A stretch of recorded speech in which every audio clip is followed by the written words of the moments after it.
আজ আপনাদের জন্য আরেকটা সহজ মাছের রেসিপি নিয়ে আসলাম। আসসালামু আলাইকুম আপুরা ভাইয়ারা, কেমন আছেন? আল্লাহর রহমতে আমি ভালো আছি, আশা করি আপনারাও ভালো আছেন। আজ রুই মাছ দিয়ে আলু রেসিপি।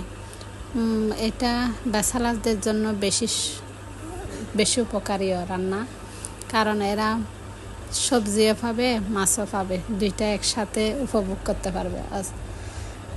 প্রথমত মাছগুলো ভালো করে ধুয়ে পরিষ্কার করে এক সাইড করে রেখে দিলাম। তারপর ডেরিচিতে অল্প পরিমাণে তেল দিয়ে আধা কাপ পেঁয়াজ কুচি দিয়ে হালকা ভেজে, তারপর 2 চা চামচ মরিচের গুঁড়া, 1 চা চামচ হলুদের গুঁড়া, সামান্য পানি দিয়ে ভালো করে মরিচগুলো কষাইতে হবে। কষাতে যখন মরিচের উপরে তেল চলে আসবে, তখন স্বাদ মতো লবণ দিয়ে, তারপর টমেটো ফালি আর কাঁচামরিচ ফালি দিয়ে আর একটু কষাইতে হবে, কারণ এখানে টমেটোগুলো শক্ত। টমেটো যখন একটু নরম হবে, মাছের স্বাদটা পাওয়া যাবে। তখন আলুগুলা দিয়ে আর একটু কষিয়ে, আলুগুলা যখন একটু সামান্য সিদ্ধ হয়ে আসবে, তখন মাছগুলা দিয়ে আর একটু কষাইয়ে, তারপর ছোটো করে পরিমাণ মতো পানি দিয়ে ছোটো করে রান্না করবেন।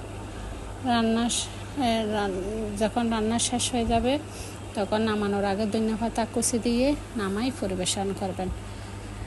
আপুরা ভাইয়ারা, আপনাদের কাছে আমার ভিডিও যদি ভালো লাগে, পুরো ভিডিওটা দেখে লাইক দিয়ে পাশে থাকবেন। আসসালামু আলাইকুম।